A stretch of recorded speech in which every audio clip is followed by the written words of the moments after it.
Hello, everyone, and welcome back to another episode of the TB&J podcast. With me today is D. And you're Jeff Ackerman. I sure am, and D. We're a week late, but we're doing House of the Dragon, episode 5, a little bit of 4, I guess.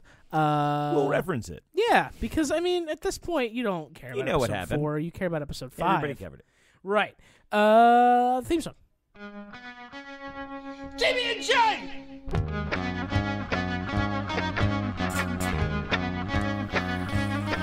TB&J. It's a nice audio texture there. TB&J. Just in case they didn't think we were live in the studio. Yeah. TB&J.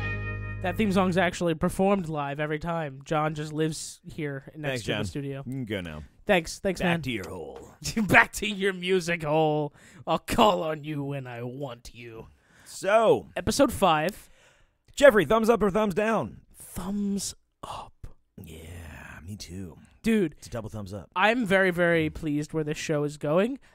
This show does a couple things that I don't quite understand sometimes, but it feels like it was like, we need to do this. Things I do not understand. Nice. But I feel like they do them just for the sake of doing them, and it didn't, like fucking Daemon strutting into the fucking Red Keep whenever he wants, even though he's been banished like 4 times. So this is, it literally is borderline comical, but there's so much going on. This show is really shot amazingly.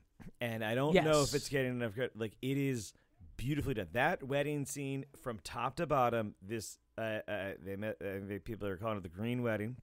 Oh, I like that. I like that a lot. I really like how all this is kind of coming together and has come together. They told the story that, like, Viserys can't say no to Daemon. He'll banish him. He won't come. Daemon knows it, and he just wants. He wants his brother back. He wants his brother to be there with him. Yeah. And this happened, and he's like, he's always going to give him that other chance. And at this point in the ceremony, he is just like fucking done. He's done going to Corlys in the beginning. He's fucking like, he's fallen a fucking part. Yeah, he's like on death's door. This episode was so fucking rich. There's like a million ways to like it, because I want to talk about the Hightower people and the Old Town people and like the Green Wedding, because like if this is the Green Wedding, then it's Hightower from top to bottom. So like this is that's where Old Town is. That's where the Maesters are from. They're fucking killing them. They had a scene that was like, hey, one of the newer Maesters is like, hey, wouldn't this be better to like use them? He's like, no, keep the maggots. They're fine with them. Like, yeah. And like, Jesus Christ, like they're that whole theory is coming to fruition. It seems like this is kind of the seeds of that. Yeah. At the very least, they're taking their chance now with what's his face? The new hand? Yeah, well, not the new hand, but like the old hand, Otto. Otto. And like the Hightowers and like what's her name? Alicent? Alicent, and her, rise here. But like, yeah, it's just, Viserys is just, he's just fucking falling apart. And he's just, of course he's not going to say no to Daemon as he comes in. And it's just an absolute fucking mess. And of course it ends the same fucking way that all of this shit does. Like, as it falls apart and brittle in his hands. And it's like, just like the stag that he kills, it's all shitty. It's all like supposed to be the white thing. It's supposed to be his dream version of it, and then it's just like a shitty fucking. It's just all and he has like a shit wedding where they're all fucking sad and like there's blood on the fucking. Yeah, they had a grand wedding planned, but then that fight happened between Sir Criston Cole and it's because no one asked Christian. Yeah, no one has. He's the only one in the fucking outs on this deal and arrangement, and like always. Rhaenyra doesn't give a fuck about anybody. Like as pious as she comes out now, when the only thing that she says, what she's about to say to him, when he fucking's like, let's go to Essos and just be nobodies. his naivete at large. Yeah. But like, she's leaning on the idea of like she's clearly, taking to heart what Viserys says in this prophecy, and that's the difference. Like that's why she she feels that she's living to that destiny, and she's gonna fight for that, right? However that comes about. Yep. Now I think weirdly so he's fucked. Now he's in the arms of the new Alicent. Yep. Alicent, who's playing the now in the Game of Thrones. Yeah. Entered the game, and now she's gonna have, I think, him as a reluctant / honorable warrior on her side. Something like that. Yeah. And I think that's gonna pit them against each other, but that's gonna put people like Daemon and the Hightowers and probably them like together, and I feel like it's just like it's so ripe now for like, okay, we're jumping ahead. This is the last episode with these guys. This is the last episode. 11 of the main characters are getting recast as older versions for the rest of the season. Does that include Kristen Cole? Kristen Cole? I don't know. I remember reading it was 11 members are getting recast. I don't really remember. like him. He's so fucking dashing, and just he's just so the hero. He just is your hero, and believably so in this world. Yeah, and he's just he's so fucking like, this is the only fucking thing honorable that I've had, and I fucked it up by sleeping with my like. And she just doesn't give a fuck. Like, she doesn't give a fuck about anybody. Like, they've painted everybody, I think, really consistently. And that's been one of my very intriguing things. These characters are very neat. We got this Lannister dude who's, like, fucking slimy as fuck. Jason. Oh, yeah. He's like, yo, little birds are talking because he hangs out with all the ladies. He hangs out with all the girls and gets all the gossip, so he knows about all the tea. Mm-hmm. Literally, in this case, he knows all the tea, though. Yeah, he's a fucking sleazeball, and I don't think there's ever been a Lannister. He's like the I've Littlefinger. liked, He's like the Littlefinger, but he's like a Lannister. He's like a Littlefinger Lannister. Yeah, and speaking of Littlefinger, the cripple Larys, he's giving me Littlefinger vibes in this episode. Is that who I'm talking about? No, you're talking about Lannister. Lannister's a different guy. This is Larry Strong. He's the son of the Hand of the King. He's the cripple with the cane. Okay. Is that who you meant? Was he the guy who tells her about the tea? That him. Okay, so that dude then. That's him. I thought it was a Lannister. No. His name is Strong. Interesting, because... And Lord Lionel Strong is the new Hand. Oh. And, okay, can you just give me... what is your favorite absolute moment of this? Of this episode? Yeah. Oh, my fucking God. Do I have to pick one? Yes. You do right now, because... It's seeing... I see through your bullshit of stalling. You do. Kristen Cole probably about to fucking seppuku himself in front of the great tree. Okay. When Alicent shows up and she's like, Kristen, and now it's like, great. So he was totally dead 10 seconds ago, but now he's going to stop because the queen said so. And now she's got this little like pawn in her pocket, maybe. I don't know where Kristen Cole's loyalties lie anymore. So... Because he basically told Rhaenyra to fuck off after she was like, I have an open marriage, we can still fuck. And he was like, I don't want to be a whore. So fuck you, and then he gets into the fight at the wedding, right? And that's kind of like what set him up. They don't know that part of the tale. Yeah, and we don't even know. Says no fucking doesn't fucking fill the shit. As far as they're concerned, she can do what he wants, and she doesn't say what she had, right? And she doesn't necessarily mean it, but like dumbass Joffrey here steps over his bounds and fucking like, reads the table too well and very too well, and then too wrong, because it was a little too, I think, oh man, I don't know, fucking I didn't think he would crack like that, but he did, like an apple. And yeah. And his head looked like raw beef after it was all done. But no, I meant Kristen cracking. Okay, yeah. Like just cracking. Because I mean, like, what are the chances that he would think that he would do that at the wedding? Like, I mean, like, it's not the worst place to kind of lay out your things so you'd be safe, assuming like then, and then like try to cooler heads prevail. But like, it's it's probably a little too intimidating. But he, I think, came out. He tried to be like unintimidating, yet not. but I think it came off too aggressive, honestly, when he talked to him.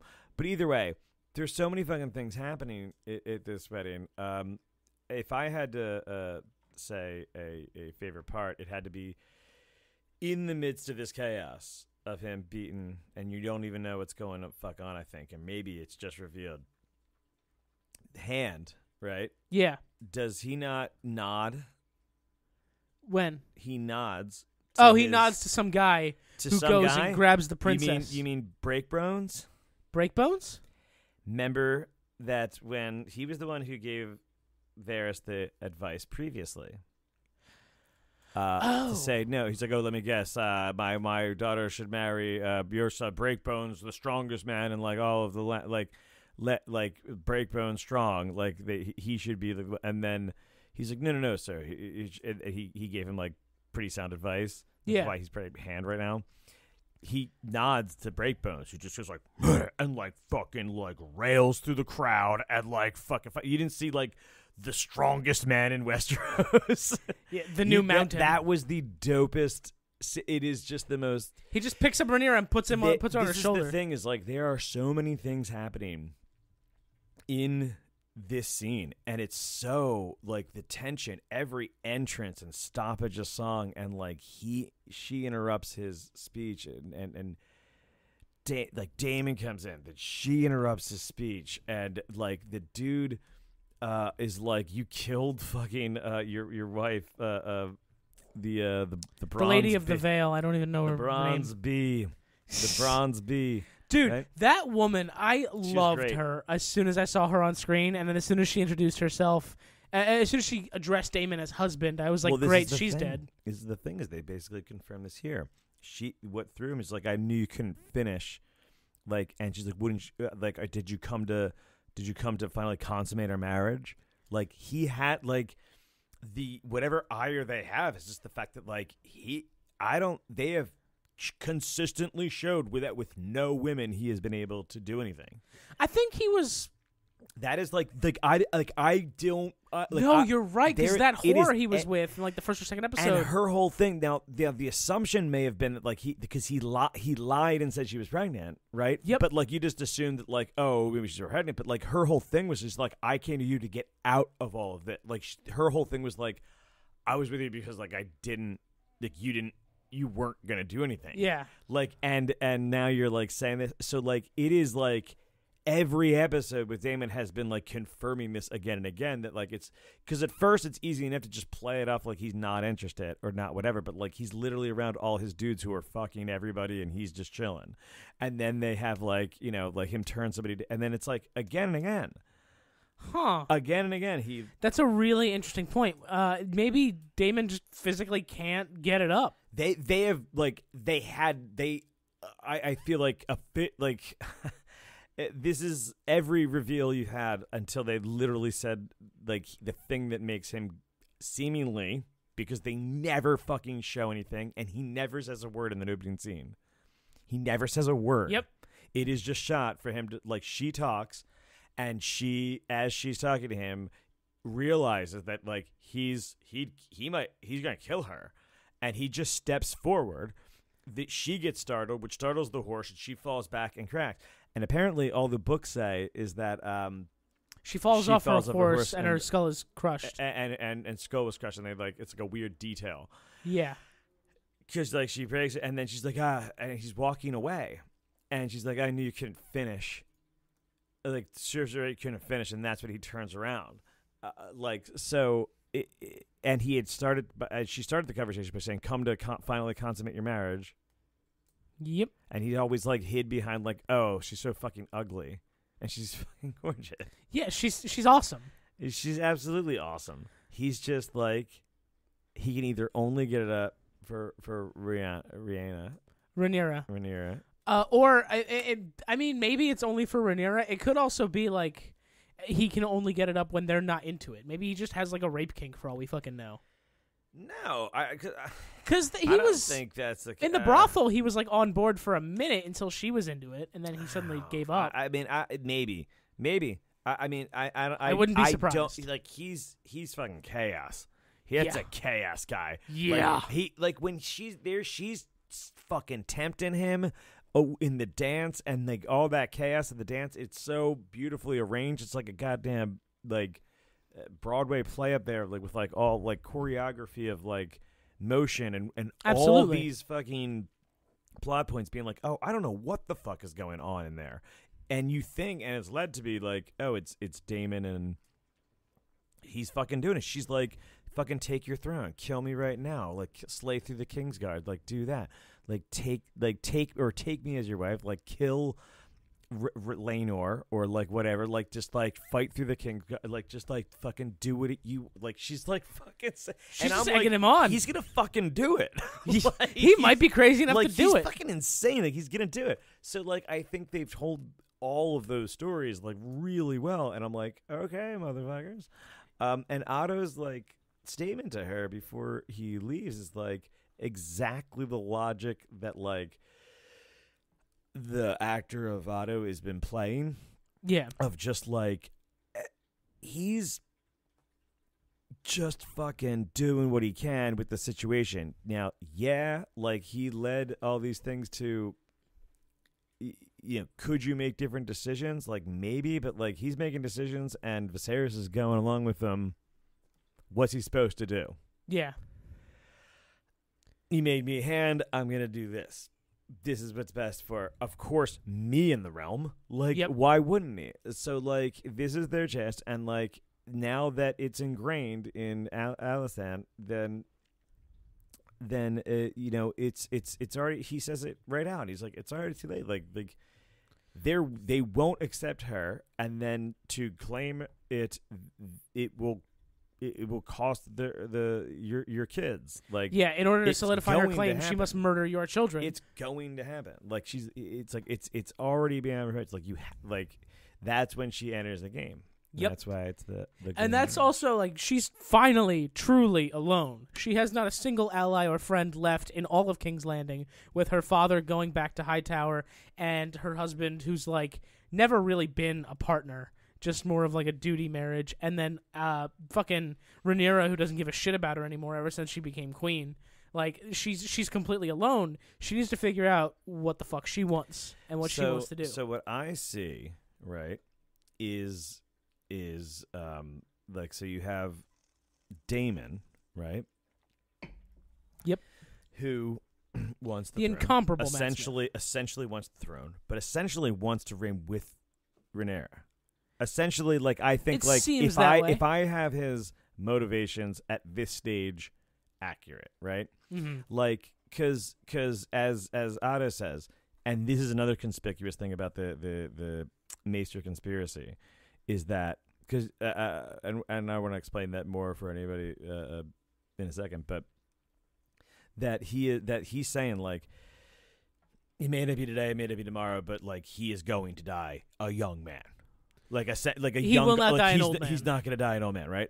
Like, not a young man, but like, he's not going to live to like old age. Well, in the first couple episodes, Otto had extensive knowledge of the disease the king has, and not necessarily what it is, but he knows the king's got it. And it just seems to be like they are either exasperating anything that they have, and perhaps even like facilitating, you know, his injury. They're hastening his end. Yeah, they're hastening his end. Either it's just every little nick is made worse or infected, and he's just like, they're going to kill him. Like, he's just going to they're just going to tell him you're getting worse, and it's because they're doing it. Like, and he's just like, he's going to die. Like, he's going to have a young thing, and then it's going to go to, you know, that's they're perpetuating this, and that his statement of that is indicative of the fact that like he is absolutely sure that she's going to die young. Like, they're guaranteeing it. So there's a lot to that conspiracy. Now, do you know the extension of that conspiracy? The conspiracy is that like in 100, 200 years, right? Give or take, yeah. 100 and whatever. At this point, it's probably like 150. Very soon after. How many years before Daenerys Targaryen is this? It was 173 in episode 1.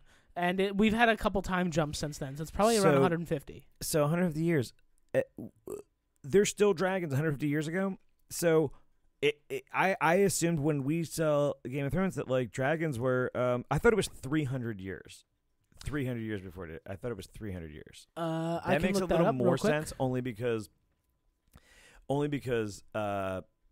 you know, No, the series is set about 200 years before the events of Game of Thrones, 172 years before the birth of Daenerys. wow. Okay, so when we start Game of Thrones, they haven't seen a dragon in what seems like hundreds of years, but it is not. It is 100 years, Give or take, yeah. maybe. I mean, these are also Maybe. people that, like, the oldest guy around is, like, what, 60?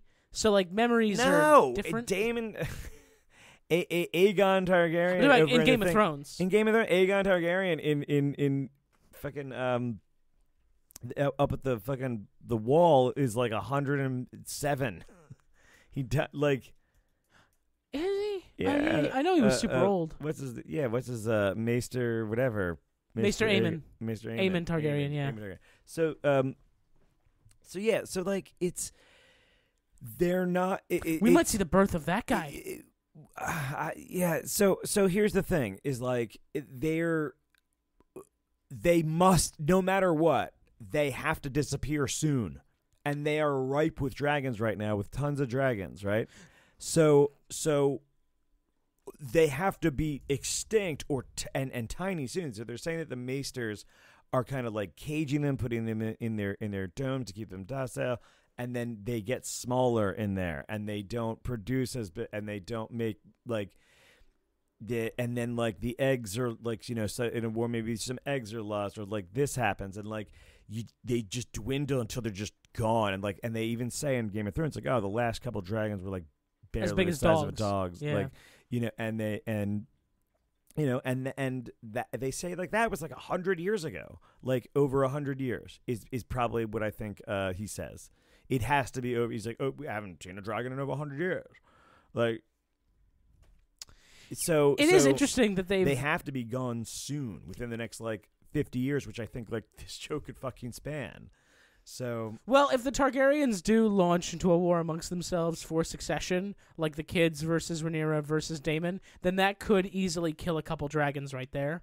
Yeah. And then the eggs that exist could just start hatching the Right. smaller mutant dragons. yeah, and then you get this continued, you know, Mhm. and maybe rightly so, to be from the Maesters who are all science driven, to be like, yeah, so like you guys are like nuclear weapons, we're gonna like Get rid of those. fucking diminish that, and like what do you call it when you recoil your de-armament? Yeah. Like, you know, de-armament. it's like it you know, they're like, okay, de-escalation Yep. of nuclear arms, and like until you get the end of the reign, which is like perpetuated on like England on its history, as opposed to its like interior like might. How many years before like the pilot of Game of Thrones was Robert's Rebellion?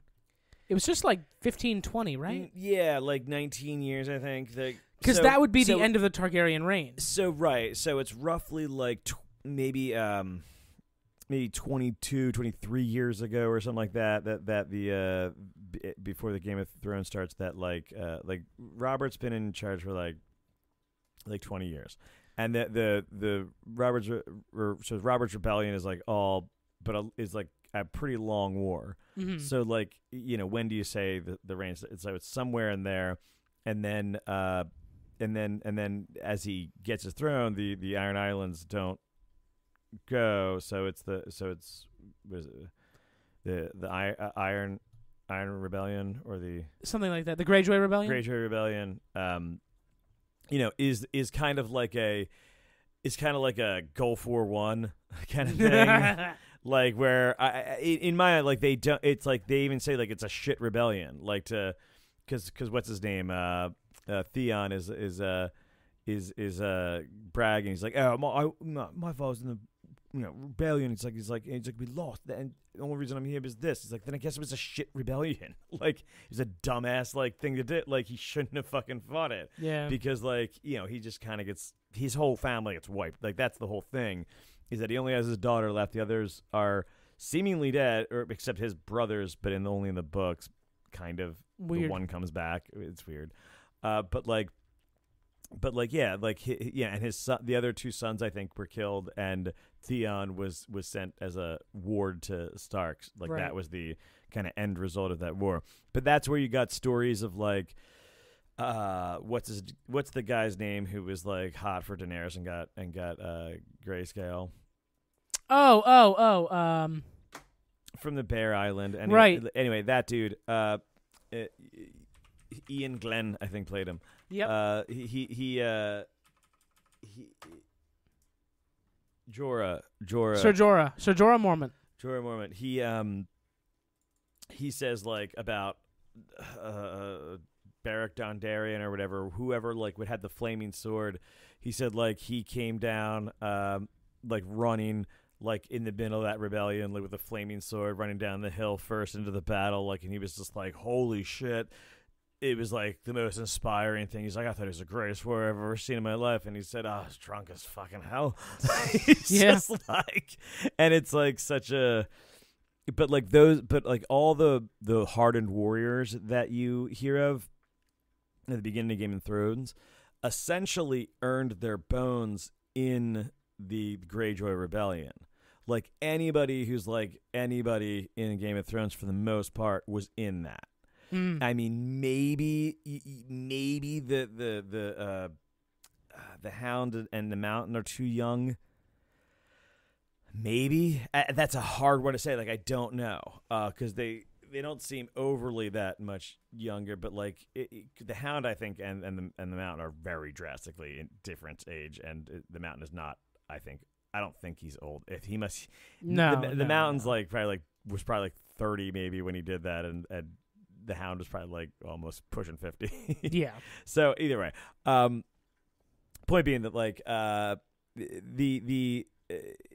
was there wasn't like a ton of people that had that were still in their prime that had seen like real war, because King Bobby had a pretty good reign. Like it was pretty much after that there wasn't any war. Yep. For the majority of his reign until almost right before he died. Until he died, and then there was a power vacuum, basically.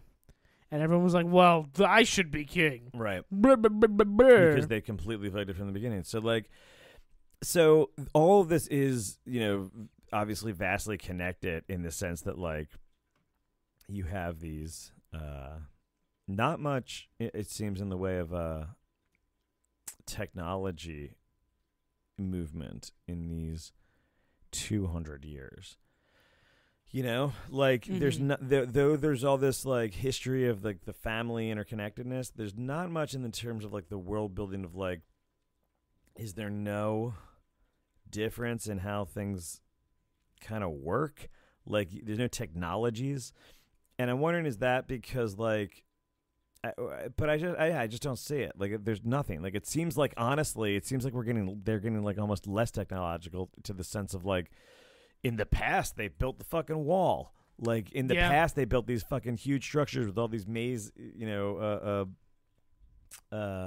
passageways and shit in it, and they built Casterly Rock, and I'm like, okay, what do you guys do now? Like, you guys don't build shit, and like it's seemingly because there's less magic in the world as they move on, but like they haven't progressed in any way. No, that's always been one of the things that kind of bothered me about Game of Thrones, is that hundreds and hundreds of years go by and nothing has really advanced. And it wouldn't have been an issue if we just saw Game of Thrones, but now that I'm going back here, I'm like, it doesn't seem all that different. No.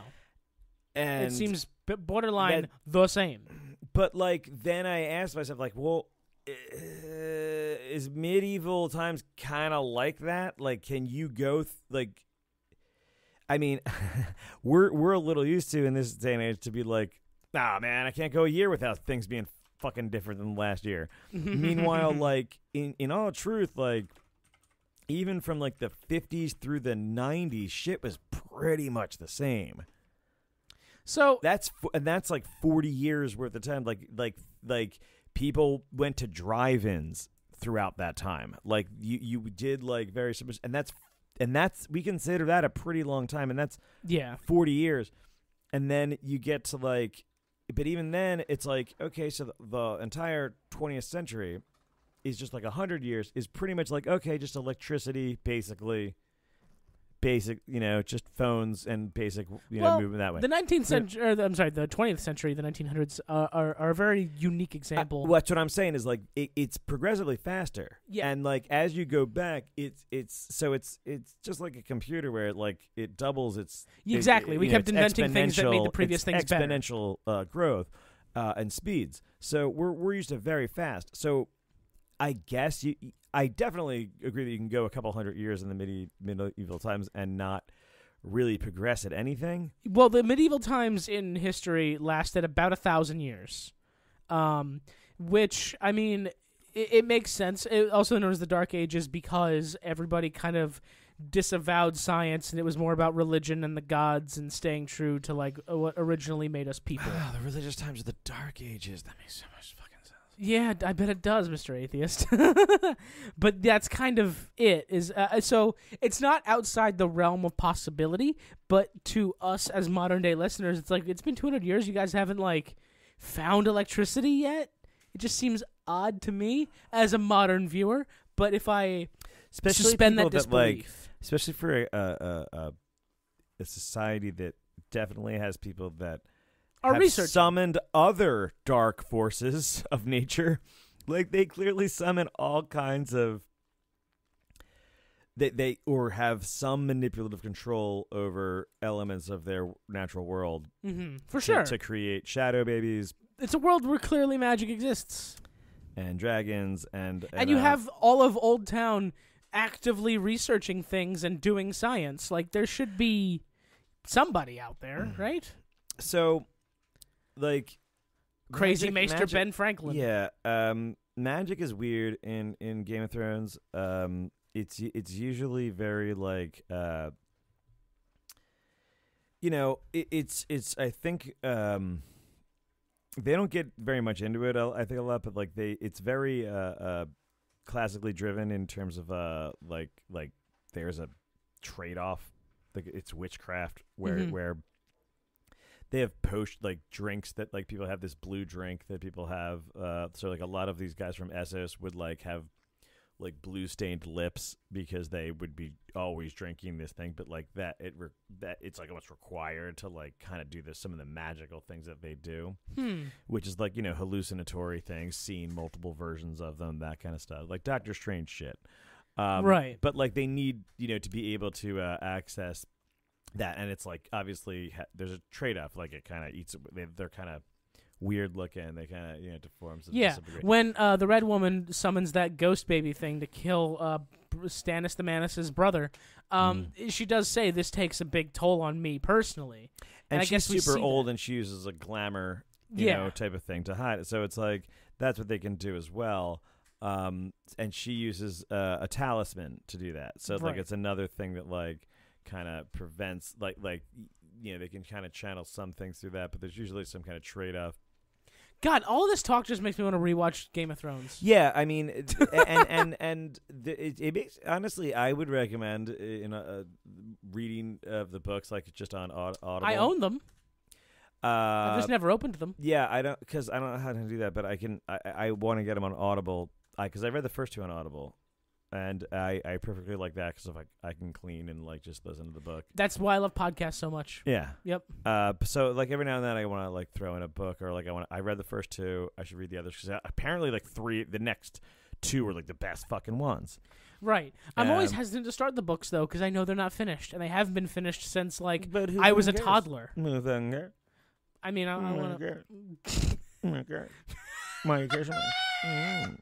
Baby man. I can't take you seriously when you play that voice. Any final thoughts about what you think episode 6 holds for us? Knowing that there is a significant time jump. I think we're going to get a tone down, unfortunately. Although, I've heard rumors that it's like the best episode, but I don't know. I doubt that shit. I mean, this next one is 6, and there's only 8. So if dominoes are going to start falling before a climactic battle, it's got to be now, right? I don't feel like this is where I'm a little worried because I'm like, if you kill characters now, like this is the thing where it's like I don't think you like. I'm not saying you have to kill anybody to do stuff, but like,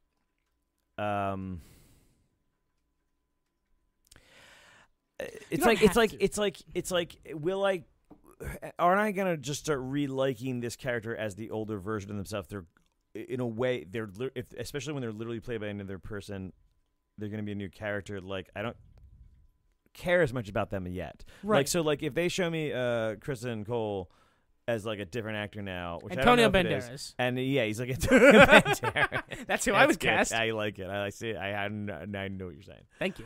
So it's Antonio Banderas, and I'm like, all right, like, like, and he's like, I get, and then they do something to him. I'm like, all right, well, he lived a good life, I guess. Yeah, I guess he lived till now, because so now I'm not like, I'm not in the midst of all this now, but obviously these things.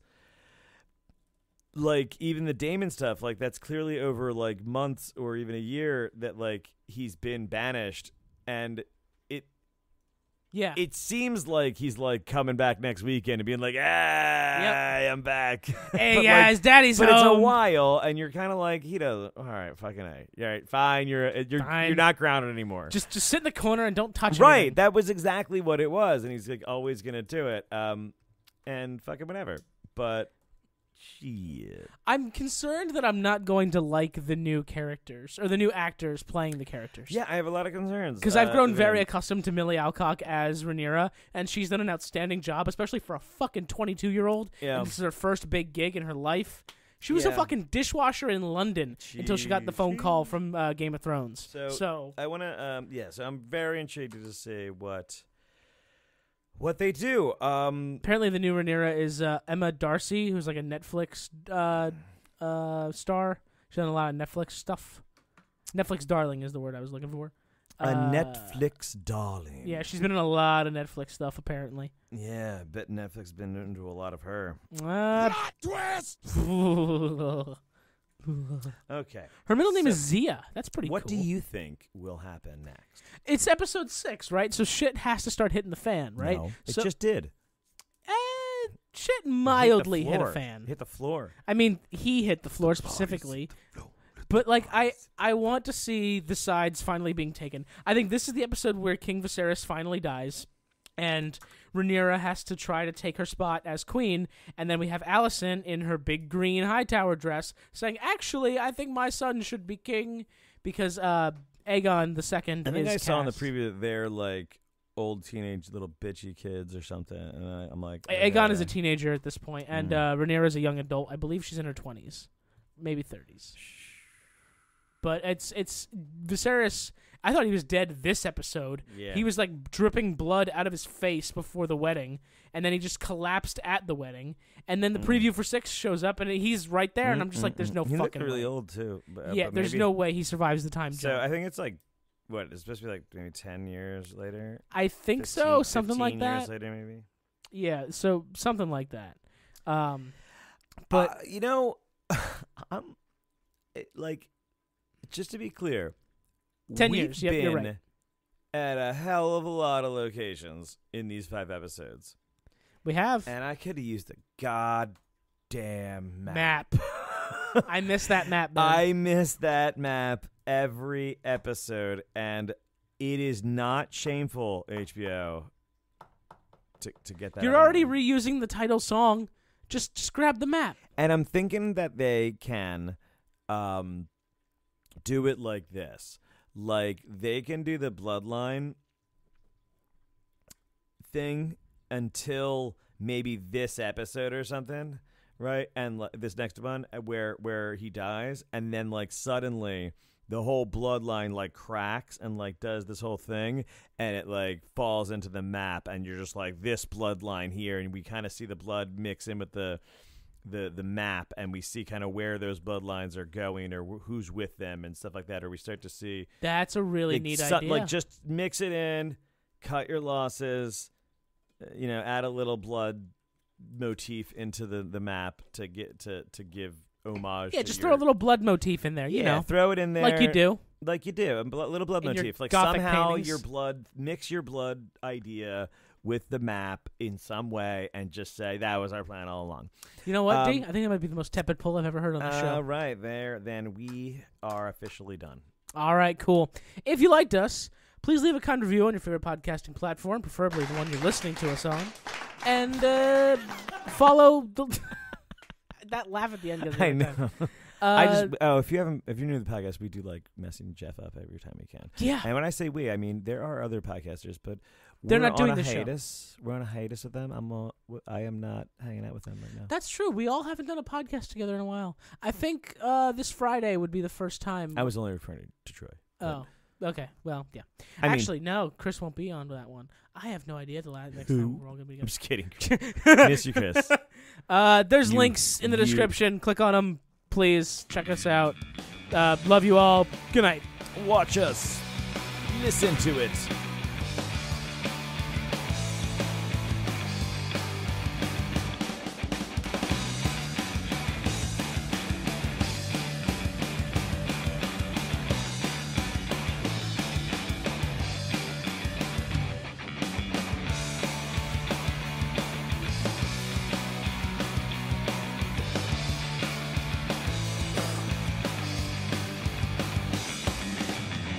Damon with an impotent message.